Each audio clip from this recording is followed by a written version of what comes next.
चलिए listen my dear, batch number 2 की एक रिवीजन क्लास आ रहा है पूरा। क्या और ऊंचा करूं इसको? ठीक है, ऐसे करूं? परफेक्ट। चलो मैं क्वेश्चन को पढ़ता हूं, जो क्वेश्चन तुम्हारे बवासीर की तरह दर्द दे रहा है वही है। बवासीर जानते हैं कि रोग होता है, लोग बता नहीं पाते हैं कि दर्द हो रहा है, लेकिन होता बहुत है ना। लोग बता नहीं पाते लेकिन होता बहुत है। तो अब तुम बताओ ना बताओ, हम तो जानते ही हैं कि रोग वही है। तुम ना भी चाहते तो हम बताते। सुनो, अब आज दर्द खत्म हो जाना चाहिए। कल 2 बार बताया था, तीसरी बार बता रहा हूं। बोला 10-10 ग्राम के कॉपर के 2 गोले, 10-10 ग्राम के कॉपर के 2 गोले आपस में 10 सेंटीमीटर दूरी पर रखे हैं। आपस में 10 सेंटीमीटर दूरी पर। बोला यदि प्रत्येक 10 की घात 6 परमाणु के बदले में 10 की घात 6 परमाणु समझते हैं? नहीं रे, रिकॉर्डिंग कर रहा हूं।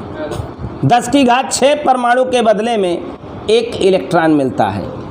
10 की घात 6 परमाणु के बदले में, तो बताओ इन दोनों के बीच में कितना आकर्षण बल लगेगा? कितना आकर्षण? तो हमने कहा आकर्षण बल या प्रतिकर्षण बल के सिनेरियो के पीछे कूलॉम्स हैं, और कूलॉम का force 1/4 pi epsilon 0 Q1 Q2 अपान R²। तो R तो मेरे पास है, -2 लिखेंगे ना, अब सेंटीमीटर के मीटर बनाएंगे।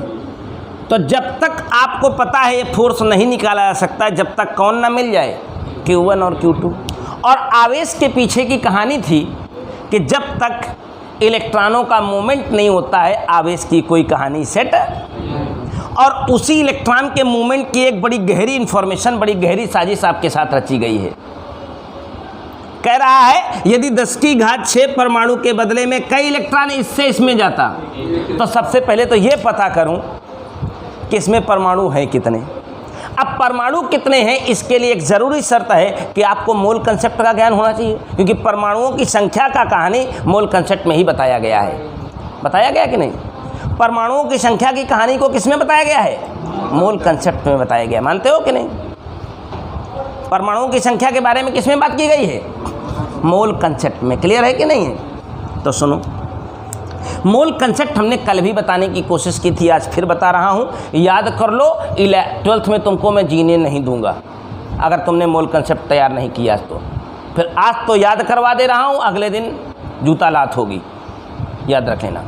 कल याद करवाया था, किसी भी पदार्थ के परमाणु भार को ग्राम में बदल दें, परमाणु भार को, तो उतने ग्राम 1 मोल होता है। उतने ग्राम, लाइक एज मैं CO2 कार्बन डाइऑक्साइड की बात करता हूँ, तो कार्बन का 12, ऑक्सीजन का 16 दूनी 32, 32 12 44। CO2 का अगर मैं परमाणु भार निकालूं तो 44 आता है कि नहीं आता है? तो इसका मतलब है 44 ग्राम CO2। 44 ग्राम CO2 कितनी होगी? और हर पदार्थ के 1 मोल में, चाहे वो गैस के फॉर्म में हो, चाहे लिक्विड के फॉर्म में हो, चाहे ठोस के फॉर्म में हो, हर पदार्थ के 1 मोल में इतने परमाणु होते हैं। तो आपके पास कॉपर है, तो कॉपर का परमाणु भार क्वेश्चन में लिखा है, देखो 63.5। तो कंसेप्ट कहती है 63.5 ग्राम कॉपर। 63.5 ग्राम कितना होता है? 1 मोल। और 1 मोल में परमाणुओं की संख्या कितनी होगी? लेकिन आपके पास आपका जो गोला है वो कितने ग्राम का है? अगर 63 ग्राम में इतने परमाणु मौजूद हैं तो 10 ग्राम में कितने परमाणु होंगे? ये कक्षा 4 का मामला है कि आज इसे कक्षा 12 का मानते हो? कक्षा 4 का एक नियम नहीं पढ़े थे कभी? पहली बार सुन रहे हो? सुअरो, 63.5 ग्राम कॉपर 1 मोल होता है, तो 1 ग्राम कॉपर कई मोल होगा? या कितने परमाणु होंगे डायरेक्ट पता लगाने की कोशिश करें तो ये एक नियम था कि नहीं था? 63 अगर 63.5 ग्राम कॉपर में इतने परमाणु तो 1 ग्राम कॉपर में इतने परमाणु। तो 10 ग्राम कॉपर में कितने परमाणु? गुणे 10 करेंगे। ये मिल गई परमाणुओं की संख्या। परमाणुओं की, जिसे आप थोड़ा सा सिंप्लीफाई करके, थोड़ा सा सरल करके ऐसे लिख सकते हो, 10 की घात 24 परमाणु। अब परमाणुओं से इलेक्ट्रॉनों की शर्त है कि 10 की घात 6 परमाणु अगर इसके होते, इसके पास कुल कितने परमाणु होते?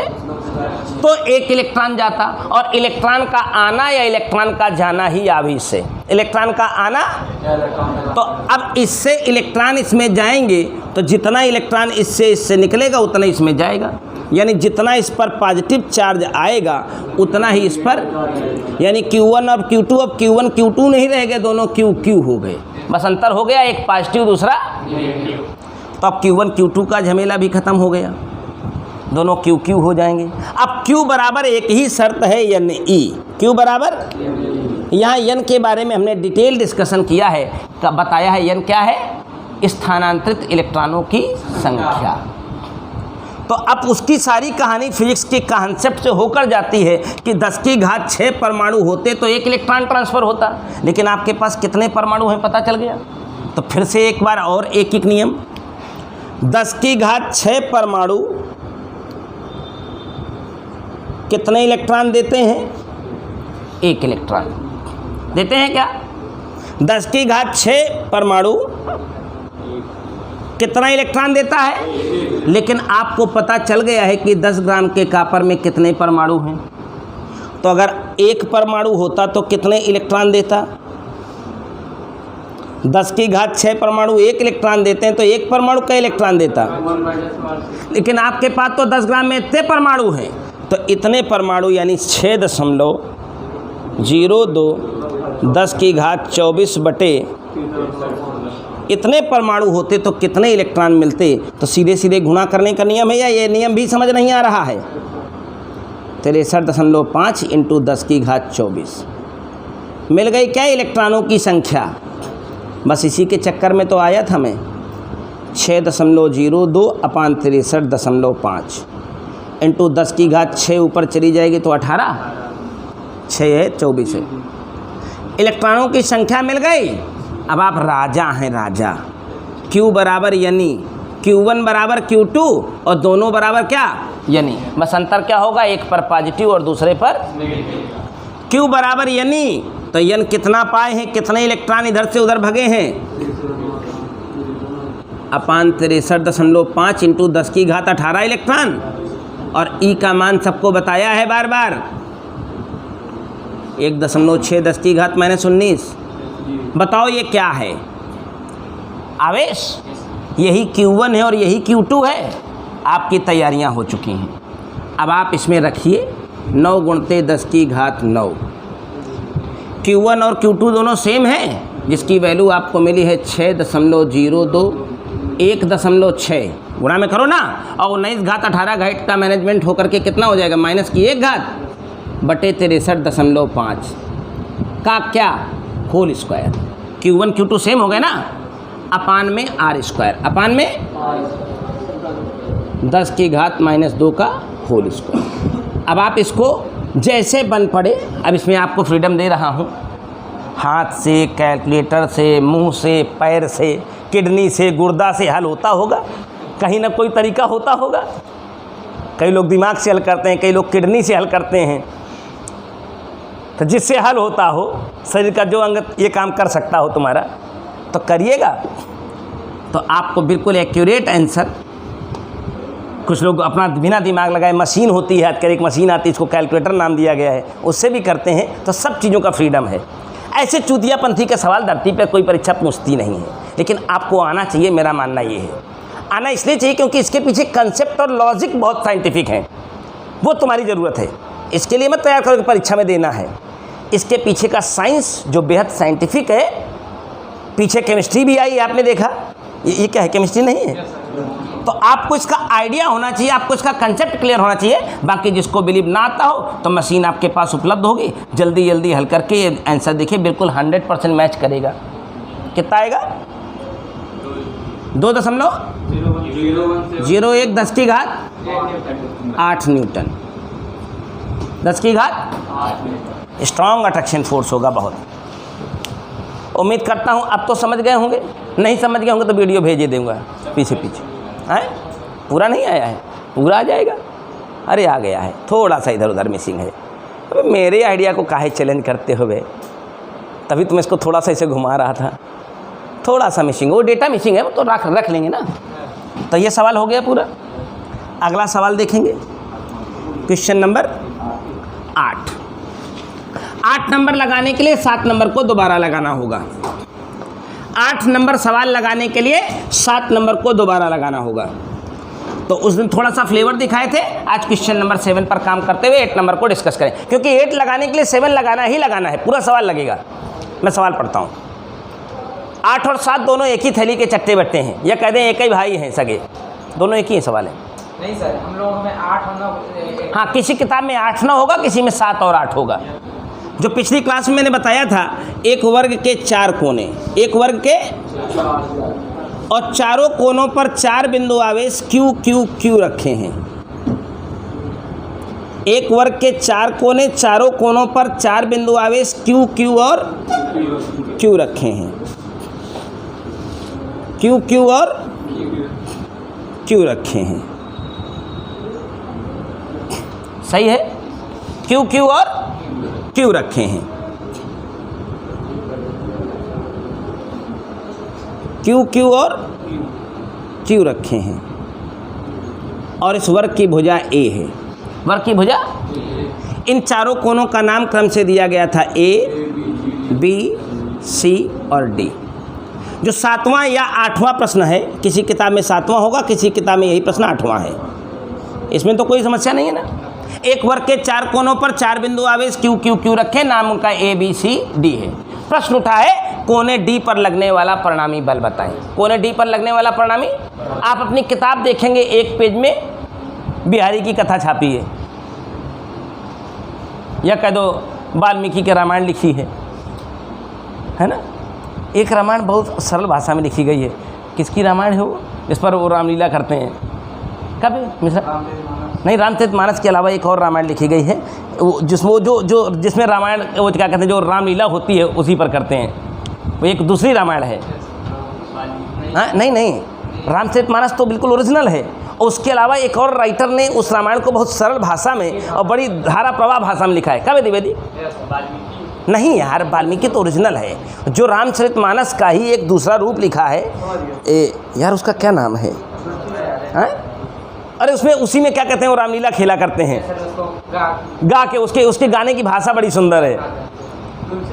नहीं यार, तुम लोग टोपा ही हो का साला, इतना नहीं जानते हो। हाँ, रामलीला देखने जाते हो नहीं जाते हो? तुम देखो, रामलीला की चौपाइयों को ही गाते हैं, लेकिन वो चौपाइयों के गाने का वर्जन अलग होता है। आप लोग यहाँ लोकल में तो खूब प्रचलित है राधे श्याम रामायण। हैं, रामचरितमानस को आप पढ़ेंगे तो उसमें बड़ी गूढ़ रहस्य है, मतलब भाषा को बहुत टिपिकल लिखा है तुलसीदास जी ने। हाँ, अवधी भाषा में लिखी गई है, क्योंकि हर लोग उसको समझता नहीं है। लेकिन राधे श्याम जी ने फिर उस रामायण को दूसरा वर्जन डाला, और वो इतनी सरल भाषा में लिखा है कि उसको पढ़ने में और सुनने में दोनों में बड़ी मज़ा आती है। सुना है कि नहीं तुम लोगों ने? एक को पढ़ा भी है कि नहीं? तो बता कहीं नहीं पाए रामायण का पता, ध्यान नहीं आता, यही तो समस्या है। मोबाइल फ़ोन छोड़ के साला कहीं जाओगे नहीं तुम लोग, तो ध्यान कहाँ आएगा? शुगर। तो वही रामायण का दूसरा वर्जन है। एक रामायण रामचरितमानस तुलसीदास जी ने लिखी है, वो तुलसीदास जी की है, समझ पाओ तो ठीक, नहीं समझ पाओ तो ठीक। और दूसरी राधे श्याम रामायण है, ये एकदम सरल भाषा में लिखी है, जो आम बोलचाल की भाषा है। उसी आम बोलचाल की भाषा को समझा रहा हूँ। एक पेज का लगा सवाल एक लाइन में, या कई बार बिना लाइन लगाए भी लग सकता है। थोड़ा भरोसा आ जाए, ट्रस्ट आ जाए तो काम करना शुरू करें। सवाल को दिखाता हूँ। इसने कहा कि इस आवेश, ये देखो, ये चारों बिंदु आवेश रखे हैं, इन आवेशों के कारण बिंदु डी पर लगने वाला बल। तो मैंने बल की दिशा निकालने का एक बहुत व्यक्तिगत तरीका तुमको बताया है।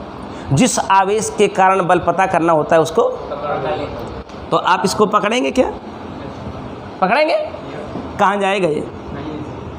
कहीं भी जाएगा, लाता ही लात मारेंगे ना, गधे की दरख्ती देखो उसी से मारेंगे।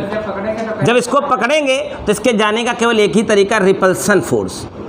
स्ट्रेट बाहर को जाएगा, कहीं को नहीं जाएगा। शुगर इसको पकड़े हो तो इसकी लाइन में ही तो रखा हुआ है ये, तो प्लस प्लस में रिपल्सन सीधा स्ट्रेट बाहर को जाएगा। तो ए ने डी पर लगाया इसलिए इसका नाम, वैल्यू बताओ। कूलाम का नियम लगाओगे कि नहीं लगाओगे? Q1 Q2 अपान ए स्क्वायर। इस आवेश के कारण भी इस पर बल लगेगा। मैं उस सवाल को रिपीट कर रहा हूं क्योंकि इसके अगले वाला सवाल बताना है। इस आवेश के कारण भी इस पर बल लगेगा। बिल्कुल स्ट्रेट रिपल्सन, रिपल्सन फोर्स हमेशा बिल्कुल उसी लाइन में होता है जिस लाइन में चार्ज रखे होते हैं। देखो मतलब ऐसा नहीं कि इसके ऊपर बल लगाएगा तो रिपल्सन कहीं को भी बाहर को करेगा, सीधे अपनी रेखा में स्ट्रेट, अपनी रेखा में। तो इसका नाम क्या देने वाले हैं? F B D. क्यों नाम दिया बी डी? क्योंकि बी ने डी के ऊपर लगाया है। ये टेक्निक मैंने आपको बता रखी है पहले। ये डिस्टेंस क्या हो गई? का है ये ए है, ये ए है, इतना गधे तो कोई नहीं है कि न समझते हूँ। √2a है क्या? बोलो ना। तो 2a स्क्वायर करेक्ट है। इस आवेश के कारण भी तो इस पर बल लगना है, तो प्लस है ये, प्लस है वो, प्लस प्लस में क्या लगेगा? रिपल्सन। इस बल का नाम क्या देंगे हम? कैलकुलेटेड वैल्यू क्या बताएंगे? FCD Q स्क्वायर अपान ए स्क्वायर अगेन, क्योंकि दूरी फिर से ये हो गई है। बोलो। और हमने इसके बाद इसको बहुत खूबसूरत बनाया था वेक्टर से। और वेक्टर का नॉलेज नहीं है तो थोड़ा सा लेने में कोई दिक्कत नहीं है। अगर तुमने पढ़ा ही नहीं है, तुम जानबे ही नहीं करते हो वेक्टर क्या है। और फिजिक्स का आधार वेक्टर है, चाहे वो 11 की हो और चाहे वो 12 की हो, फिजिक्स का आधार ही वेक्टर है। और तुमने वेक्टर से नाता तोड़ रखा है। तो अब वेक्टर तो नहीं पढ़ाने जाऊंगा 12 में, लेकिन कुछ ऐसा करिश्मा करवा दे रहा हूं जिससे तुमको थोड़ा आइडिया हो जाएगा। वो सब जगह लगेगा। कई बार शॉर्ट हर चीज़ का सलूशन होता है ना। अगर आप वेक्टर पढ़ नहीं सकते तो कुछ वेक्टर की ऐसी टेक्नोलॉजी आपको लगा दी जाए जिससे दिमाग में कुछ तो किताबिया खोला करो सुअरो। उस दिन भी बताए थे, तो बताओ क्या क्या बताए थे वेक्टर में? चलो बढ़िया। कौन बोल रहा है? अच्छा तुम ही बोल रहे हो। हाँ चलो, कम से कम कुछ लोगों को याद तो है। हमने वेक्टर का एक रहस्य बताया था। ये शॉर्टकट समझ लो, चाहे इसे कुछ भी समझ लो। दो वेक्टर जो मैग्नीट्यूड में यानी परिमाण में बिल्कुल बराबर हों और उनके बीच का एंगल 90 हो, ये याद रखो, लाइफ टाइम काम आएगा पूरे 12th की फिजिक्स में। क्या बताया था इसको मैंने? परिणामी कितना हो जाता है? √2 टाइम। डिग्री 60 होने पर, चलो याद आ रहा है धीरे धीरे इसका मतलब। देखो अभी समय है। अगर आपको ना पढ़ने वाला मेथड अगर अच्छा लगता हो तो मैं वही लगाऊं। आप इस पैनिक व्यवस्था में पढ़िए नहीं, उलझिए नहीं। √3 अब और एक और केस बताया था 120 होने पर उनमें से किसी एक के बराबर, उनमें से किसी एक के बराबर। इसलिए जब मैं टारगेट की क्लास पढ़ाता हूँ ना तो सबसे पहले वेक्टर से ही शुरू करता हूँ। क्यों? वेक्टर जिसको समझ आ गया उसका फिजिक्स में इंटरेस्ट पैदा होता है। और जब फिजिक्स में इंटरेस्ट पैदा होता है तो फिजिक्स की ऐसी की तैसी करने में कोई तकलीफ नहीं आती है। मैथमेटिक्स में दो चीज़ें, one is the trigonometry, another one is the coordinate. ये मैथ का आधार है। और 95% बच्चा इन्हीं दो चीज़ों से दूरी बनाता है। 11 में जाता है तो गधा वेक्टर नहीं पढ़ता है, काहे? तब तक होश नहीं आता है कि पढ़ाई शुरू करनी है। तब तक जहाँ भी पढ़ रहा होता है वेक्टर चला गया होता है। जहाँ भी पढ़ने जा रहा होता है जब उसे होश आता है तब तक वेक्टर गुजर चुका होता है। और मैथ में जब तक होश आता है तब तक मास्टर ट्रिग्नोमेट्री पढ़ा चुका होता है। तो मैथ का आधार ट्रिग्नोमेट्री और कोऑर्डिनेट है, समझ गए? और फिजिक्स का आधार वेक्टर है। अच्छा पढ़ें, अच्छा समझें। क्लियर हो रहा है ये? तो मैं भैया FAD दिखाई दे रहा है कि ऐसे भागा जा रहा है, और FCD जो है ऊपर को भागा जा रहा है। सुमित दिख रहा है भाई? दोनों वेक्टर का मैग्नीट्यूड इक्वल है ना? कितने डिग्री के एंगल पर हैं? तो इनका परिणामी कहाँ होना चाहिए? कितना होना चाहिए? √2 गुना। किधर होना चाहिए? बिल्कुल बीचों बीच, बिल्कुल। तो FAD और FCD का परिणामी, देखिए D दोनों में लिखा है तो इनके परिणामी का नाम FAC दे सकता हूँ। देखो D दोनों में कॉमन वर्ड है तो D को गायब कर दिया, नाम क्या दे दिया?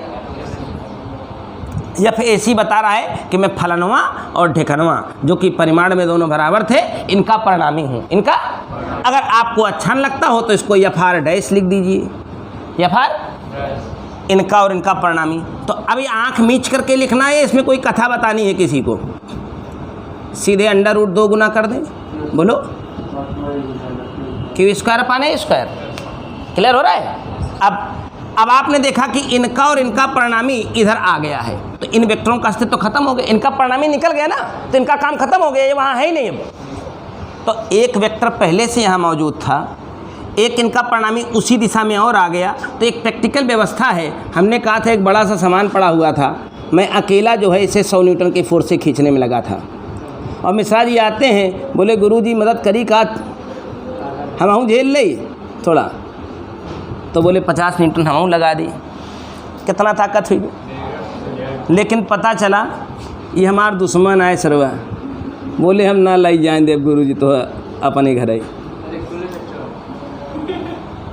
उल्टा लग जाएगा तब परिणामी 50 हो जाएगा। तो सामान्य वेक्टर का साइंस है, सेम डायरेक्शन में लगे तो जुड़ जाता है, विपरीत लगे तो घट जाता है। 90 डिग्री पर आ जाए तो अंडर रूट 2 गुना हो जाता है, 60 डिग्री पर आ जाए रूट 3 गुना हो जाता है और 120 पर आ जाए तो उनमें से किसी एक के। तो इतना तो नहीं पढ़ा है तो कुछ दे रहा हूँ तो उतना तो ग्रहण करिए धरती पुत्रों, क्या कहते हो, उतना ग्रहण कर सकते हो कि नहीं। साला इसी देख रहे हो जैसे शेर चीता हूँ मैं, पकड़ रहे हो ना। इन दोनों का परिणामी चाहिए कि नहीं चाहिए, परिणामी चाहने के लिए क्या करोगे, इन दोनों को जोड़ोगे, इन दोनों को। तो अब इनको जोड़ोगे तो बकलोल नहीं हो तुम जोड़ने के लिए, अरे द्वि संख्या जोड़ने जा रहे हो तो कॉमन तुमको दोनों को जोड़ने में दिखने में लगा है क्या, अब लिखोगे तभी जोड़ोगे। अरे ऐसे देख लो, इसको जोड़ना है तो जोड़ने में दोनों आइटम कॉमन है कि नहीं है, कॉमन तो और भी कुछ है, क्यू स्क्वायर अपान ए स्क्वायर भी। देखो इन दोनों राशियों को जोड़ रहे होंगे तो इतना आइटम कॉमन है कि नहीं है, उसमें बच गया है 1/2 और इसमें बचा रह गया है रूट 2। जाओ अपनी किताब देखो, आंसर मैच करो, सॉल्व हो गया। अब इसी में इसके आगे एक सवाल बनाया गया है उपरोक्त प्रश्न में, देखो अगले पढ़ो, इसके जस्ट आगे वाला सवाल पढ़ो, क्या लिखा है। ए भुजा वाले वर्ग के चार कोनों में से प्रत्येक पर प्लस का क्यों आवेश वर्ग के केंद्र पर कैसा और कितना आवेश रखा जाए कि निकाय संतुलन में हो। यानी सवाल वही था, जो ये सवाल है सवाल वही है, थोड़ी सी स्ट्रैटेजी को बदला गया है। कराए ए भुजा वाले वर्ग के 4 कोनों पर 4 बिंदु आवेश क्यू क्यू क्यू रखे गए हैं, राइट। केंद्र पर कैसा और कितना आवेश रखा जाए कि परिणामी निकाय संतुलन में हो। परिणामी निकाय, तो सुनो, ये चारों भाई, एक बात तय है, इस अपने सगे भाई को मार लात इधर की तरफ इतना फोर्स लगा रहे होंगे, आप नहीं देख रहे हैं।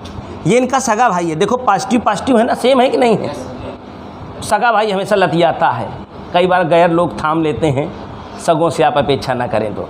देखो एक लात मारी है कि नहीं मारी है, इस भाई ने भी वही व्यवहार किया है इनके साथ, लात मारने वाला, और इस भाई ने भी इनके साथ वही व्यवहार किया है, लात मारने, और तीनों ने इतना मारा है, इतना लात मारी है कि बेचारा इतनी लात खा के इधर जा रहा है।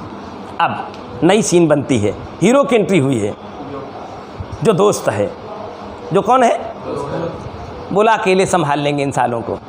सेंटर में आके बैठ गया है, बोले आओ सालों देखते हैं तुमको। अब दोस्त देखिए, दोस्त और भाई में अंतर होता है। भाई जायदाद के लड़ जाएगा, दोस्त की कौन सी जायदाद बंटवाई है तुमने, दोस्त तो दोस्त है, लेकिन अच्छा होना चाहिए।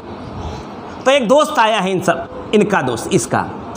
अब देखो ये तीनों एक पार्टी हो गए हैं, कितनी लात मारे हैं तुम देख ही रहे हो। लात मारना ही नहीं, बल लगाना, लात मारने से बल लगता है कि नहीं लगता है। लेकिन ये दोस्त हैं भाई साहब, जो ये अकेले इन तीनों महारथियों को संभालने की ताकत रखते हैं, तभी तो न्यूट्रलाइज होगा, कह रहा निकाय बल संतुलन में आ जाए। यानी इन तीनों भाइयों ने मिल करके इतना बल जो इधर लगाया है, उतना ही बल ये अकेला भाई इधर को लगा दे, तो इसका नाम फिर कैपिटल क्यू होगा। इसका नाम, इसी की वैल्यू पता लगानी है, इसी की। तो अच्छा मुझे बताओ कि ये तीनों भाइयों ने तो मिलकर इसको बाहर की तरफ ढकेला है, तो इसे कैसा होना चाहिए कि उतना ही बल अंदर को लगा दे। सबसे पहले कैसा पूछा है, कैसा, तो पॉजिटिव की नेगेटिव। अगर ये भी पॉजिटिव होता तो इन्हीं की बरादरी में शामिल हो जाता। ये तो सब लात मार ही रहे थे, यहू एक लात उधरे को मारा होता। देखो अगर ये पॉजिटिव हो जाता तो ये तो पॉजिटिव है ही ना, तो एक लात इन्हीं के डायरेक्शन में और मारा होता, तो संतुलन की ऐसी की तैसी। संतुलन का मतलब परिणामी बल शून्य हो, परिणामी बल। अब समस्या ये है कि अगर पॉजिटिव हो जाएगा तो परिणामी बल शून्य होना तो छोड़ दो, एक लात बेचारा और खा जाएगा दोस्त की भी। लेकिन अगर दोस्त अच्छा हो तो कैसा हो फिर ये, और नेगेटिव चार्ज इस पॉजिटिव को अपनी तरफ खींचने की पूरी ताकत रखता हो, और यह ताकत जो इनके बीच में लगी है वो इसके क्या हो जाए, बराबर हो जाए, वो इसके, तो परिणामी बल संतुलन हो जाएगा। तो इसका मतलब जो इन तीनों ने मिलकर इसके ऊपर इधर को लगाया था, इतना ही बल या भाई अकेले या इसका दोस्त इसके ऊपर इधर को लगाए, मामला सेट हो जाएगा। तो चला सेट करो। इनके और इनके बीच में लगने वाला बल 1/4 पाई एप्सिलॉन 0 है, स्मॉल क्यू कैपिटल क्यू अपान, लेकिन अब ये दूरी तो घट गई होगी ना, यहाँ से लेकर यहाँ तक की दूरी √2a थी, तो उसकी आधी हो गई होगी। तो इस आधी दूरी को कैलकुलेट करो तो a/√2, तो a²/2 हो जाएगा क्या, इज इक्वल टू, ये दोनों फोर्स काउंटर करेंगे एक दूसरे को, तो बराबर करना जरूरी है कि नहीं जरूरी है, q² अपान, और इसको LCM ले लीजिए तो कुछ ऐसे लिखा जा सकता है, बोलो। देखो इन दोनों बराबर होने की सूरत में कट गए, कटने के लिए तो ये भी आया ही था, एक छोटा क्यू भी कट गया। कैपिटल क्यू पूछा गया था कितना होना चाहिए, तो कैपिटल क्यू की वैल्यू नेगेटिव में थी, आपने पहले डिसाइड किया था। इस 2 को नीचे भेजिए, क्यू को वहाँ लिखिए, आंसर मैच कराइए। -q/4 1+2√2 है क्या। अगर आपको ये सवाल नहीं बनता होता तो इस दूसरे सवाल का सीक्वेंस बना सकते थे क्या। तभी मैं रोज़ कहता हूँ क्रमबद्ध सुव्यवस्थित सुसंगठित ज्ञान ही विज्ञान है। अब तू 9 का ना पढ़े 10 में पढ़ गए, 10 का ना पढ़े 11 पहुँच गए, 11 का ना पढ़े 12 पहुँच गए, और पढ़ने चल दिए विज्ञान। तुम्हारे साथ क्या हश्र होगा आप अंदाज़ा लगा सकते हो। अगर आपको अच्छा शिक्षक नहीं मिला तो भीड़ का एक हिस्सा बन जाओगे, पैसा बर्बाद करोगे सो अलग, पैसा बर्बाद करोगे सो अलग, और भीड़ का हिस्सा बन के उसी से लौट जाओगे, दोस्त लिखवा मिलोगे। बाकी एक दूसरा सरल रास्ता है, मैंने बताया कि आप ये रास्ता ना चुनें, ये कठिन रास्ता है, बहुत कठिन है। अगर आपने कभी किया नहीं तो कठिन नहीं है ये, आपको लग रहा है कि इतना सरल है ये। तो दूसरा रास्ता हम आपको बोर्ड वाले बच्चों को दे रहे हैं, बढ़िया आइए और हम खूब बढ़िया लिखाएं कापी भर भर के, और उसको लिख लिख के जाइए। लेकिन फिर आप भविष्य में किसी सपने को मत पालिएगा। आज थोड़ा कष्ट सह लीजिए, तकलीफ़ें सह लीजिए। मुझे भी तो उतना टेंशन लेनी यार तुम्हारे पीछे, लिखाने में क्या दिक्कत है, पढ़ाया लिखाया, छापो कापी से मुर्गे की तरह गर्दन उठा के घर जाओ, वो सरल रास्ता है ना। उसमें किसी को पैनिक नहीं, ना तुम्हें ना हमें। हमने कुछ पढ़ाया, बढ़िया बोर्ड सजाया, आपसे कहा लिख लो, तो आप उसको लिख लेंगे और कोई शिकवा शिकायत नहीं होगी। लेकिन ये समझ में नहीं आएगा तो शिकवा शिकायत तो रोज़ होगी, झेलना तो हमें पड़ेगा ना, टाइम भी हमें बर्बाद करने का आपके पीछे। तो अभी फिर से तय कर लो, सोच लो कि तुम्हें वो रास्ता लेके जाना है या एक लेके जाना है। ये सरल नहीं है, लेकिन जिस दिन से अपना लोगे ना, उस दिन इस रास्ते को छोड़ के कहीं जाओगे नहीं, क्योंकि यही वो रास्ता है जो तुम्हें सीधा मंजिल की ओर ले जाएगा, खासकर फिजिक्स में। और तुमको पता है कि दुनिया में आप साइंस से संबंधित किसी कंपटीशन को देने बैठे हो तो फिजिक्स में 100% न्यूमेरिकल है, और बोर्ड देने बैठे हो तो मैंने उस दिन दिखाया था 62% न्यूमेरिकल है। बाकी लोग मनाने में लगे होंगे दिल ही दिल की पिछले साल अगले साल और कोरोना आ जाए, काश परीक्षा ना हो। कुछ लोग तो कुछ लोग क्या, हमें लगता है 99% बच्चा जो आज 12th में बैठा है, जिसका प्रमोशन 11 से 12 में हो गया है, वो ये मना रहा है कि काश कोरोना अगले साल भी आता, मेरी भी परीक्षा ना होती। दिल से पूछो, बाकी ऊपर से हाँ ना जरूर चाहे करवा लो कि नहीं चाहते हैं। लेकिन 99% बच्चे आज चाहते हैं कि अगले साल भी कोरोना बना रहे, काश परीक्षा ना हो और हम बच जाएं। तो जब भावना यही है तो पढ़ने और सीखने कौन बैठा है। समझ रहे, आप उस देश में पैदा हुए हो जहाँ पैदा होते बच्चों का सपना होता है तमामों का, प्राइमरी की मास्टरी मिल जाए। बोले काहे मिल जाए, बोले उसमें आराम बहुत है। बोले उसमें ये साला ज़मीन में ही हराम खोरी है। आराम है मतलब हराम है, हराम का पाओगे। यही तो आप काम नहीं करना चाहते हो, किसी देश की आधारशिला रखना चाहते हो, आराम बहुत है। क्या कहते हैं, काम में प्राइमरी की नौकरी मिल जाएगी तो बहुत आराम है। क्या तरीका है, इसमें कष्ट नहीं है, तरह तरह का दर्द नहीं निकलेगा। एक नहीं है 2 सवाल हो गए दोस्त, एक के साथ एक फ्री। तुमको IIT दिखाऊं? इसी क्वेश्चन को IIT एडवांस 2012 कैसे पूछता है, सवाल सुनिएगा, दिखा देता हूँ, मौका है आप लोग भी देखें। अभी कूलॉम्स पढ़ा रहा था, पहला टॉपिक है 12 पास हो गए कूलॉम के बारे में सुना था कभी? कूलॉम का नियम सुना तो होगा ही ना। अरे कहीं पढ़ने 12 में गए हो कि सब्जियाँ खोली होगी तो कूलॉम का नियम तो पढ़ा ही ना होगा। तो कूलॉम का नियम का ये न्यूमेरिकल प्रॉब्लम्स है। अब कूलॉम के इसी दोनों सवालों को आधार बना करके IIT 2012 इसे कैसे पूछता है, ज़रा सुनना, मैं सुनाता हूँ। अभी मैं मिटा नहीं रहा हूँ, इसमें 2 सवाल लगे हैं, तीसरा लगा रहा हूँ। कहता है एक तार का वर्गाकार फ्रेम, एक तार का वर्गाकार फ्रेम, तार का, उसकी भुजा A, उसकी भुजा 4 कोनों पर 4 बिंदु आवेश Q Q Q रखे हैं। 4 कोनों पर 4 बिंदु आवेश Q Q Q रखे हैं। फिर आप तब तक इतना पढ़ करके होश संभालते, बोले सचान सर हमारे सवाल लगवाए थे, पक्का मार देंगे, अब कोई दिक्कत नहीं है। आप IIT की परीक्षा देने गए थे, तो जब ऐसे पढ़े कि एक वर्गाकार तार जिसके 4 कोनों पर 4 बिंदु आवेश Q Q Q रखे हैं और वर्ग की भुजाएं है, तो पढ़ने से तुरंत ही फीलिंग आनी शुरू हो गई कि यस मैंने लगाया है इस सवाल को। लेकिन आगे आपके सारे सपने टूट जाएंगे अगर आप पढ़ाई को सीरियसली नहीं लिए थे तो। अब 12 का पढ़ता पढ़ता अचानक 11 में कूद जाता है। कैसे कूदता है मैं सुनाता हूँ सवाल। कहता है एक तार, वर्गाकार तार जिसकी भुजा A है, जिसके चारों कोनों पर 4 बिंदु आवेश Q Q Q बैठे हैं, ठीक। कहता है इस तार को एक साबुन के घोल में डुबो दिया गया है। यहाँ से कहानी पीछे मुड़ जाती है। इस तार को एक वर्गाकार एक साबुन के घोल में, तो साबुन के घोल में डुबोने से इस तार के बीच में एक साबुन की फिल्म बन जाती है। साबुन के आपने डुबोया होगा, वो बुल्ला फुल्ले फुलाए कि नहीं, मेले मिलता है। तो वो तार का जो फ्रेम उसमें डुबोते हो, तो जब फूंकते हो, जब फ्रेम में एक फिल्म बनी रहेगी तो फूंकोगे तभी बुल्ला बनेगा। कभी सुना है? कभी देखा तो हो भाई, करेगा भाई, खूब देखा होगा, खूब रखे होंगे, अपने मन से प्रैक्टिस। जब वो खिलौना ही मिलता अपना घर में बनाते साबुन से नहीं बनाते हैं, तो उसमें देखा होगा जो डिब्बी में लिक्विड भरा रहता है और एक ठो तार देता है, वैसे मुड़ा रहता है और तार में एक ठो गोल छल्ला बना रहता है और उसी के सामने आपकी वो पाइप होती है जिसमें हवा फूकेंगे आप, होता है कि नहीं? इसमें जब आप हवा फूंकते हैं धीरे से और इसमें फिल्म बनी रहती है तो खूब छोटे छोटे बुलबुले बनते हैं और उसी में आपको खूब मज़ा आता था। बनाए हो कि नहीं? सब कोई खेला है, उसका साइन समझो। तो जब ये तार का वर्गाकार फ्रेम साबुन के घोल में डुबोया जाएगा तो डुबो के निकालने पर इसमें एक फिल्म बन जाएगी। जो फिल्म का पृष्ठ तनाव है, फिल्म का, वो इस चारों आवेश सिस्टम को बैलेंस करता है। चारों आवेश सिस्टम को, किताब दो तो थोड़ा डेटा ले लें। साबुन के घोल का जो पृष्ठ तनाव है, वो इस पृष्ठ तनाव से लगने वाला बल वो इस चारों आवेश सिस्टम को बैलेंस करता है। चारों आवेश सिस्टम को बैलेंस करता है। यदि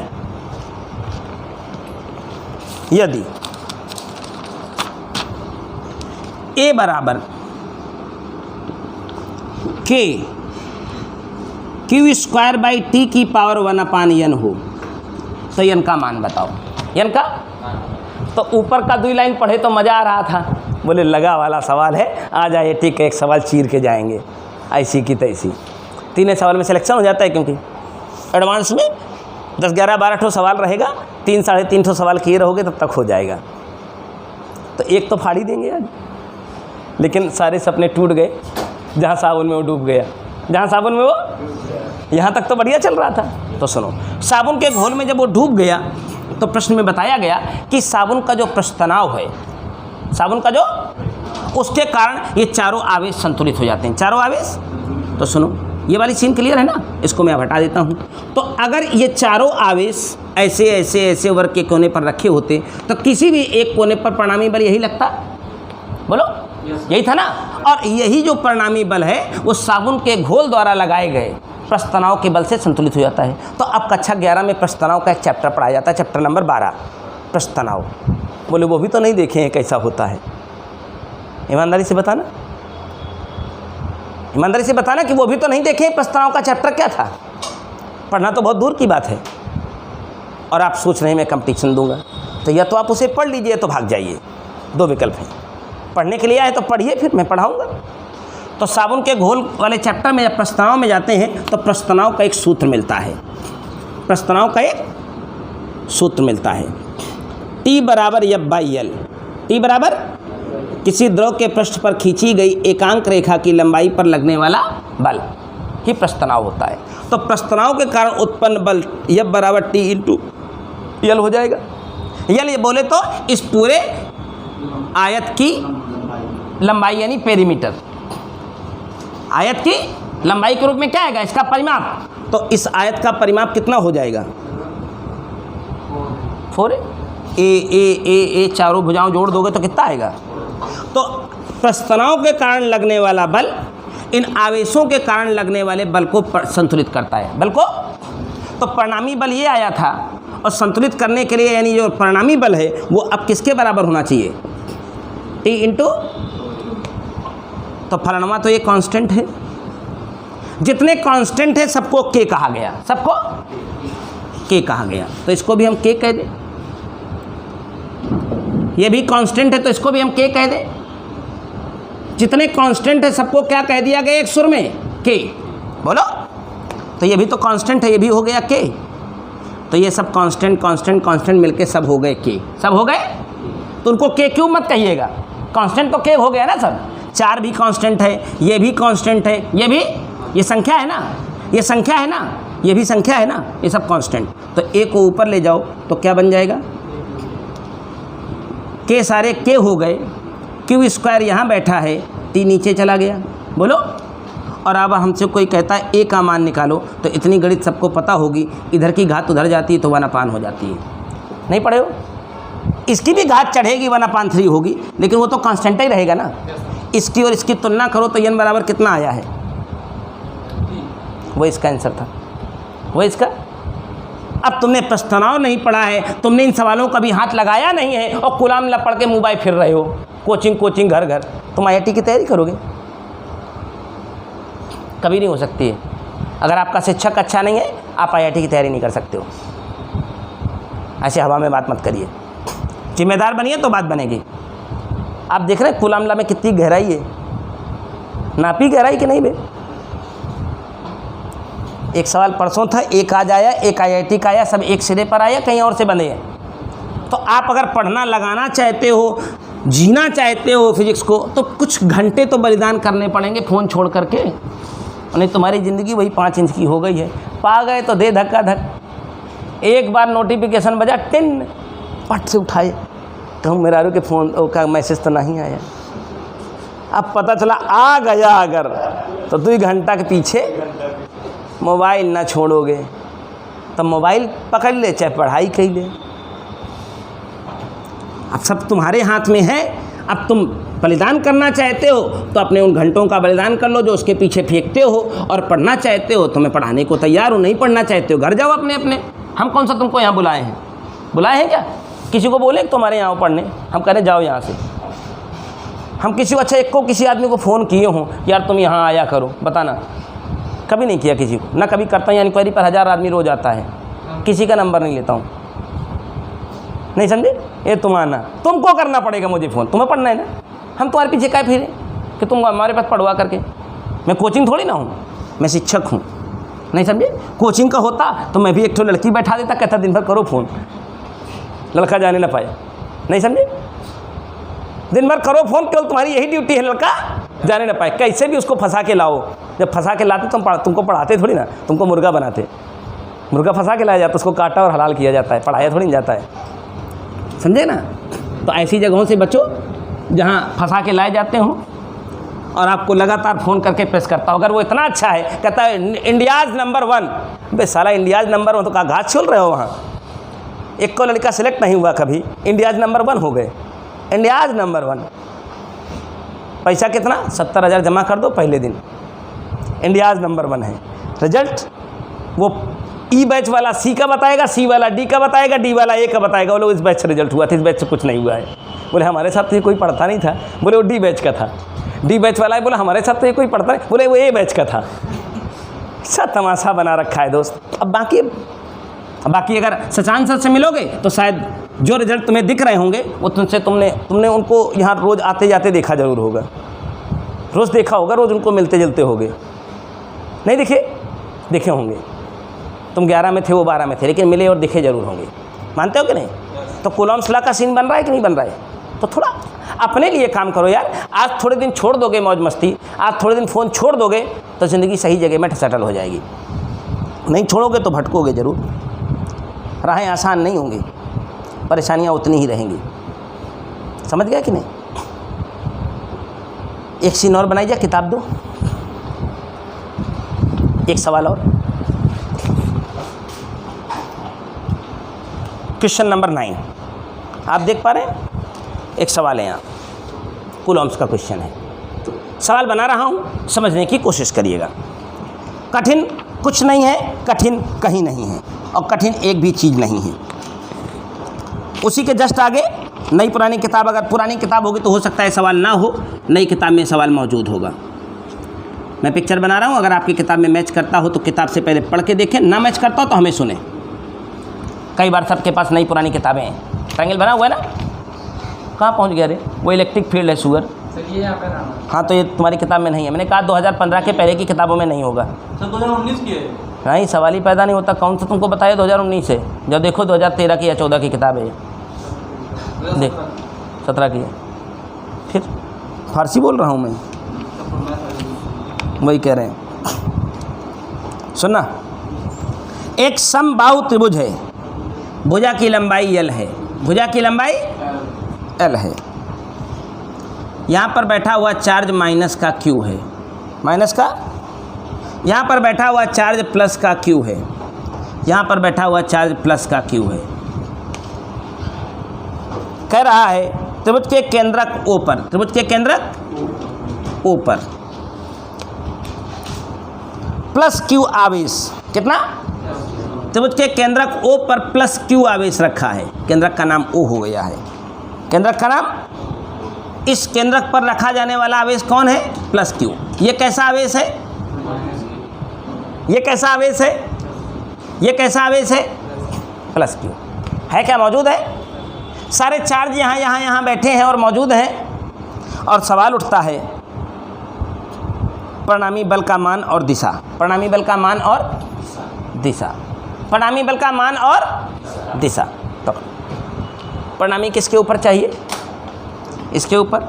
इसकी मान और दिशा की आवश्यकता है, मान और दिशा की आवश्यकता है। तो ज़रा सुनिएगा ध्यान से मेरी बात को। हमें सारी खेल इसके लिए करने हैं, यानी इसके ऊपर कौन कौन बल लगा रहा है पहले उनका पता लगाना पड़ेगा। नहीं पता लगाना पड़ेगा तो इसके ऊपर कौन कौन बल लगा रहा है, तो एक तो ये लगाएगा, एक ये लगाएगा, एक ये लगाएगा। कैसा चार्ज है ये? इसको क्या करेगा? खींचेगा कि धक्का मारेगा? खींचे मारेगा। द्विवेदी जी को धक्का लग रहा है बहुत। उतना लतियाऊंगा ना कि सारी चल के धक्का ही धक्का खाते फिरोगे सुअर। ये नेगेटिव इस पॉजिटिव को क्या करेगा? धक्का पीछे को मारेगा कि अपनी तरफ खींचेगा? अपनी तरफ खींचेगा। ये पॉजिटिव और ये भी कैसा है? तो पॉजिटिव पॉजिटिव में क्या लगेगा? तरीका बहुत बढ़िया बताया, पकड़ लो। ये भी धक्का मारेगा। बोलो ये कैसा है? पॉजिटिव। ये भी कैसा है? पॉजिटिव पॉजिटिव में ये भी धक्का मारेगा। बोलो मारेगा। और सभी जब इक्विलैटरल ट्रायंगल यानी समबाहु त्रिभुज का केस है तो एक बात पता है कि सभी दूरियां बराबर हैं। सभी दूरियां समबाहु त्रिभुज के केस में केंद्रक से कोनों की दूरियां बराबर बराबर होती हैं। उन सभी दूरियों को मैंने कह लिया R, उन सभी दूरियों को कह लिया मैंने। तो पहले बल ने फोर्स लगाया F1, फोर्स लगाया, वैल्यू की वैल्यू बताओ 1/4 पाई एप्सिलॉन 0 को कह लिया K। Q1 Q2 हमने बताया था जब कूलॉम के नियम में न्यूमेरिकल कैलकुलेट करते हो तो उसमें आप सिंबल नहीं यूज करते हो कि नेगेटिव साइन रख देंगे। Q1 Q2/R²। इसके कारण इस पर धक्का लगा था, इसका नाम क्या दिया गया था? 1/4 पाई एप्सिलॉन 0 को एक छोटा सा नाम दे दिया। इसने भी धक्का मारा था, इसका भी नाम दे दिया स्मॉल q कैपिटल Q/। अब एक बात समझ पा रहे होंगे कि तीनों बलों का परिमाण बराबर है। तीनों बलों का परिमाण, अगर समबाहु त्रिभुज है तो कौन इनकार करता है ये पूरा कोण 120 नहीं है ना? दो बराबर परिमाण के बल आ गए हैं। कोण कितना है? अभी शॉर्टकट दिया है, क्या दिया है?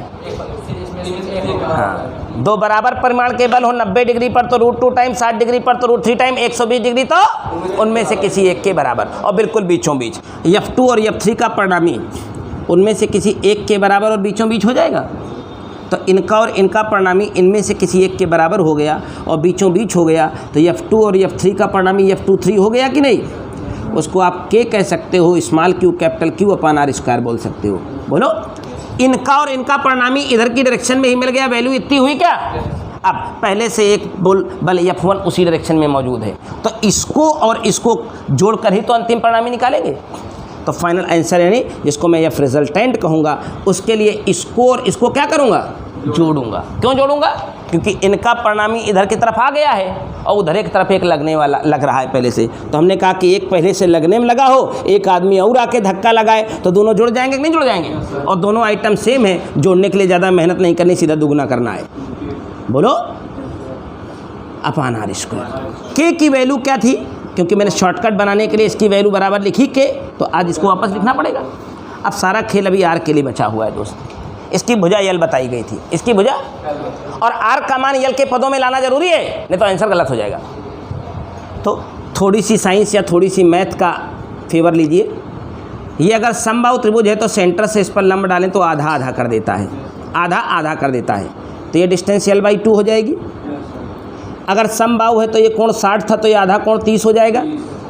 मैं R चाहता हूँ, ये आधार है, ये कर्ण है, कास थीटा लगाना चाहता हूँ। क्या लगाऊँ? क्यों लगाऊं? क्योंकि आधार और कर्ण का संबंध कास में होता है। कास थीटा बराबर आधार बटे कर्ण, तो आधार कितना है? L/2 और कर्ण कितना है? R। तो बताओ भैया, कास 30 का मान जानते हो कि नहीं जानते हो? कुछ लोग कहो वह न जानते हूँ। कितना मिला R का मान? L/√3। इसको यहाँ बैठाओ, 1/4 पाई एप्सिलॉन 0 बाहर बैठा मिलेगा। छोटा क्यू बड़ा क्यू भी बाहर बैठे हैं, 2Q भी बैठा है। R स्क्वायर का मान, R का मान L/√3 है, तो स्क्वायर का मान L/3 हो जाएगा क्या? तो 3 तो ऊपर चला जाएगा। जाओ चेक करो अपने अपने आंसर, आंसर चेक करो यार इसका। तो किताबियों में आंसर वही ना दिया होगा, किसी के पास किताब में सवाल नहीं होगा। हाँ बिल्कुल मैच है, एग्जैक्टली। यहाँ पे स्मॉल क्यू की वजह एक बड़ा वाला, तो दोनों दो गुना होंगे। बेगदहे धरती के बोझ, ये सारे समझ में आ गए कि नहीं आ गए? F2 और F3 दोनों कितने डिग्री के एंगल पर एग्जिस्ट करते हैं? तो इन दोनों का परिणामी जो आएगा उनमें से किसी एक के बराबर आएगा कि नहीं आएगा? तो 2 और 3 के परिणामी का नाम क्या दे दिया है? 2, 3। और वो वैल्यू कितनी हो गई है? इन दोनों के किसी एक के बराबर। तो इसमें से किसी एक का मान लिख दिया है कि नहीं? तो इसकी कहानी तो यहाँ से हो गई ख़त्म। जिनका परिणामी आ गए वो वेक्टर ही ख़त्म हो गए।